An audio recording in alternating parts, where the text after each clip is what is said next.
So let's continue our discussion on lists and also the data type that I was mentioning in the previous video, where if you type out list, you actually have a change in color to indicate that it is a data type. So let's start off again by naming our variable list1, and let's use a list function instead. And in this function, you can use a string, and once you use that string, it automatically splits it up character for character. So if I were to type in 787 using this list value right there, list data type right there, sorry, um, it will change how your output is. So let's print it out. List 1. And if we run our program now,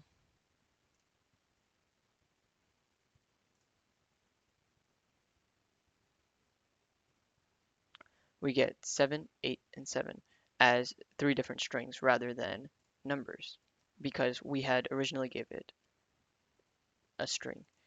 If we were to actually, if we were to give it in a number form, 787 for example, since this is an integer value, you can't split it up. And we'll be talking about why once we talk about indexing and so on and so forth.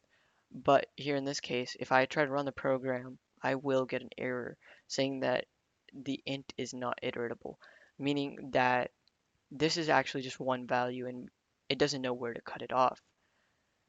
But if I were to use commas and say 9, for example, like that, and then run it through, I would still get an error.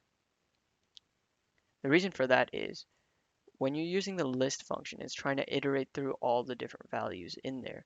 It's not the same as creating a list like how we did in our last video.